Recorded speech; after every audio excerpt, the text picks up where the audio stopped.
So, hey, Jackie, how you doing?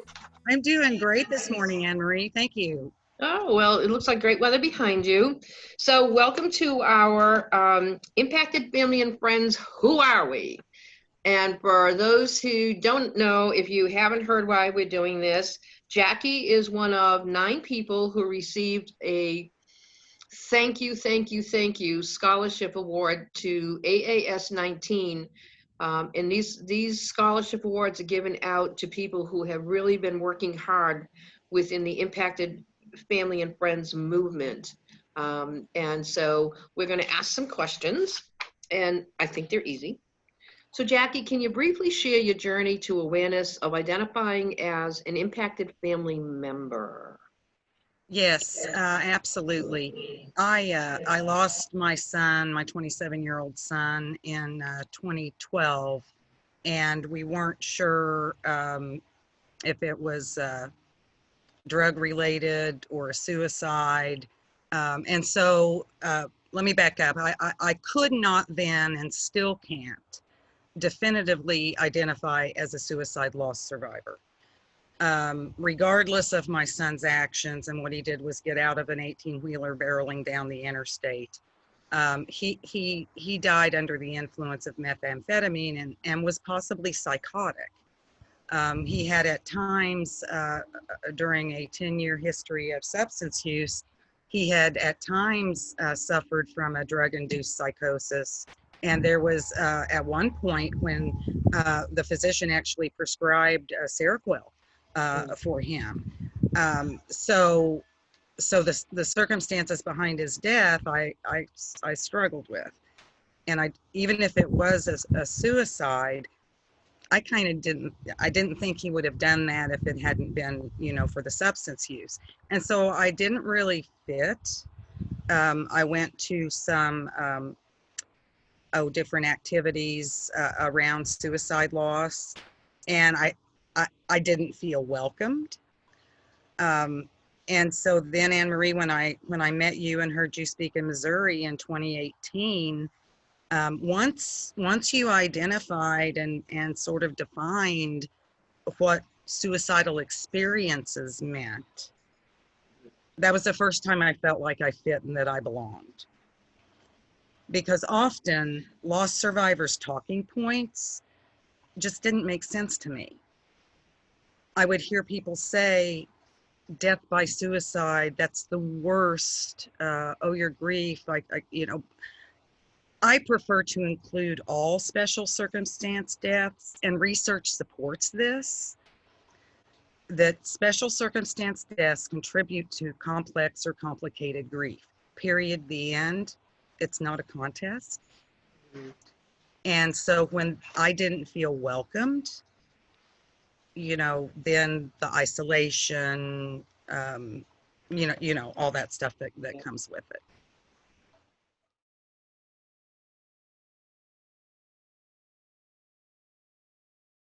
During Dustin's substance use, I was in therapy. We were in family therapy. I used medications. I've used medications for years. I myself have a diagnosis.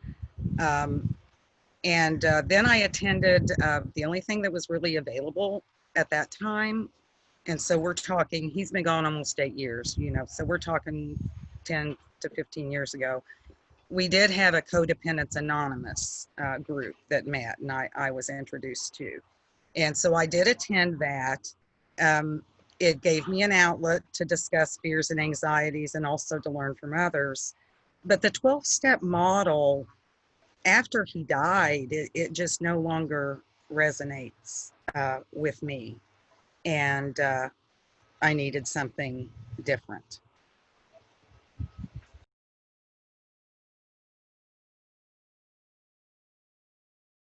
Well, yes, the supports I uncovered, like I said, at first I used traditional resources such as counseling and therapy and medication. I tried to educate myself, and so, that's a really important component of mental health wellness. And so looking at websites, reading books, attending workshops, you know, and conferences and things like that. And then finding grief support. After he died, I looked at Compassionate Friends.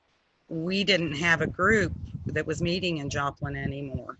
There used to be, but I guess those parents, you know, aged out, and nobody young stepped in and picked it up. And so I did find support through Compassionate Friends online, and belonged to a Facebook group. We can, you know, go into chat rooms and things like that. And then one of the best things that I did was just start reaching out to other bereaved mothers. I learned from those who were ahead of me, and I felt that it was my responsibility to reach out to those, you know, just starting their journey. And so, you know, unfortunately, as we all do in life, we know people who lose their children. And so shortly after Dustin died, within a year, my neighbor of 20 some years, you know, lost her daughter. And so she was the first person that I really tried to reach out to. And we still support each other. We're still neighbors. We gift each other with angel wings or special jewelry, memorial type jewelry or plaques and things like that. So, which is cool because that's what Impacted Family and Friends does. So, but in those early years, so that grief support, starting to hear the voices of the early champions of lived experience, and then finding ways through self-help and peer-led processes. That was kind of my journey from traditional resources to where I'm at now.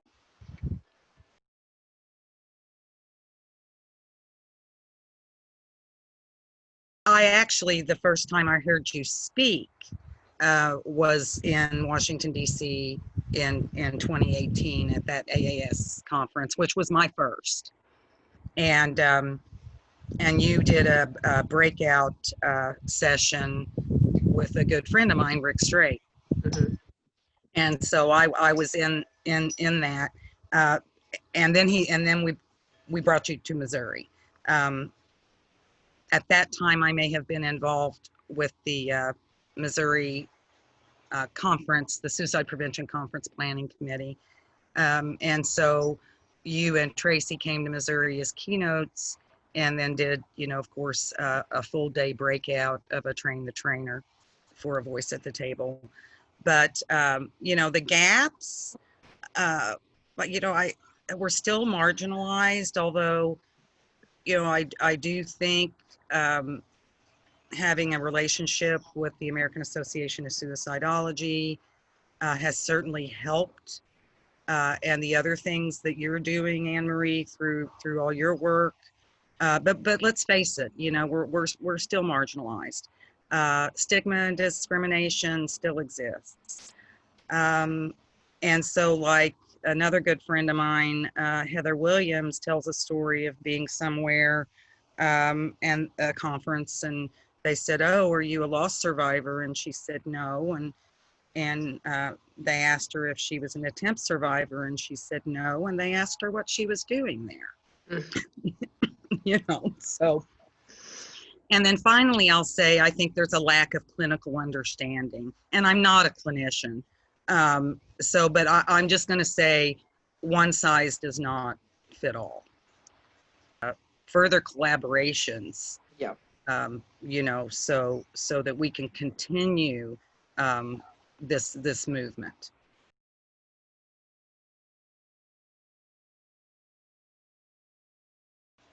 I mean, it was good to see everyone there, but I mean, I still saw us operating in silos. And so, you know, there was loss survivors over here and attempt survivors, and then the marginalized impacted family and friends, but we had our own table. So for me, the best thing was that it was a great opportunity to educate other AAS members and people who were just there attending the conference that may, not be members, as to who we are, who Impacted Family and Friends are, and why we need support. Being able to have that vendor table was great for networking and promoting our committee. And in fact, we were so successful that our committee became a division within the American Association of Suicidology. So, it was an opportunity to educate, to recruit new members. But on the downside, I did see that we're still suffering in silos. I certainly appreciated everything everyone did and the nice lunch that the sponsors provided for us.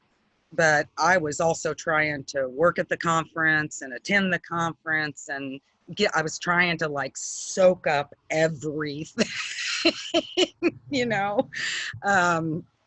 because, going to something like that, it's just that overwhelming and wonderful.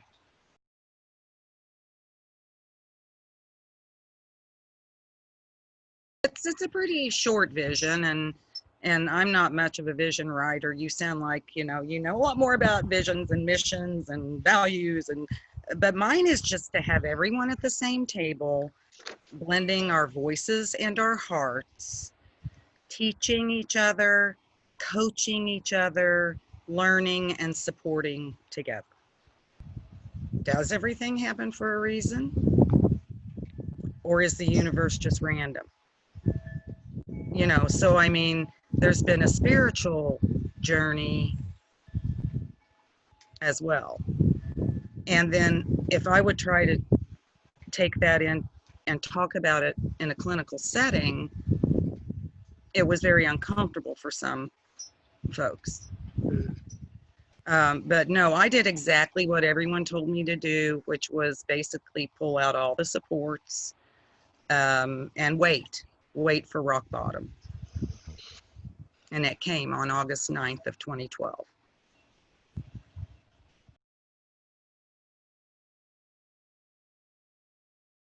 There was nothing.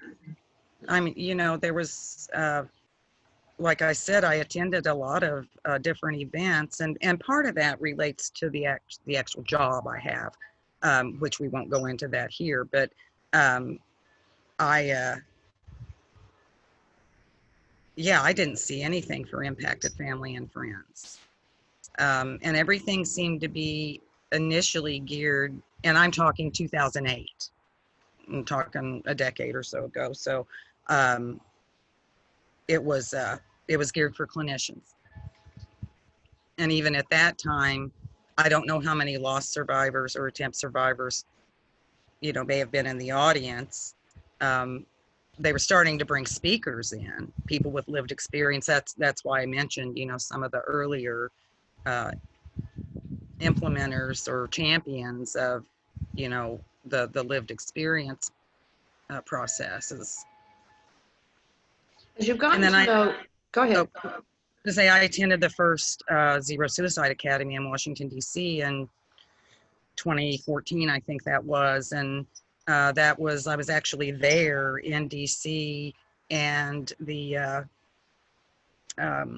way forward was being published or being released the following month.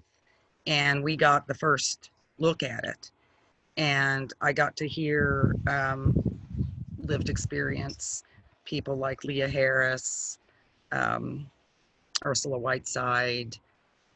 I know I'm going to leave somebody out, but, so I knew something was happening. Mm-hmm. The Impacted Family and Friends piece, we're kind of the last to hopefully be recognized and accepted. Well, my background's quality assurance. So we have to have the data to be able, so that they can make decisions. We have to have the data available to decision makers, whether that's at a local level, which is another committee I'm working on now, trying to get data just for our county, statewide, nationally. And then also, it establishes credibility, you know, to our movement. Data is important, and as unpleasant as it can be at times, Yeah. it's really what we need to be able to move forward. It's how you're going to get grant money too.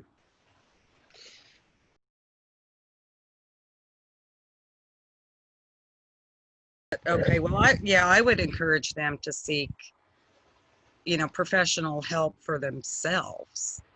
Like I said, we were in a complex system of trying to, well, I didn't say this before, but blended family. And so we basically, everything around therapy was focused on what to do for the disruptive kid, versus what your internal anxieties and fears were.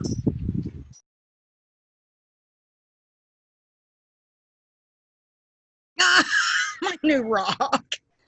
Well, I'll tell you, I was invited to a Facebook group recently, and I'm not even sure who invited me, but it's called Suicide Prevention Rocks.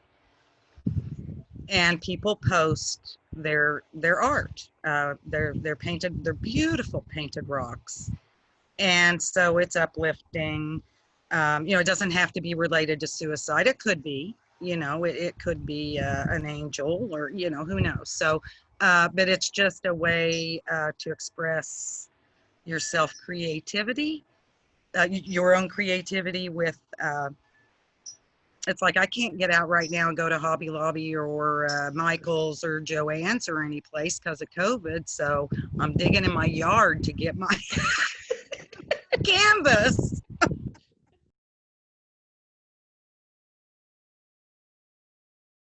Gratitude story, so I won't tell it again, but it took me a while to get to gratitude, and I'm sure, you know, there are many others who have that same experience. So, but there are just certain people in your life, you know, that you cross paths with, and you were a lifesaver for me. You know, we didn't talk about my own suicidal experience, which also happened during the grief process. We'll save that for another tape.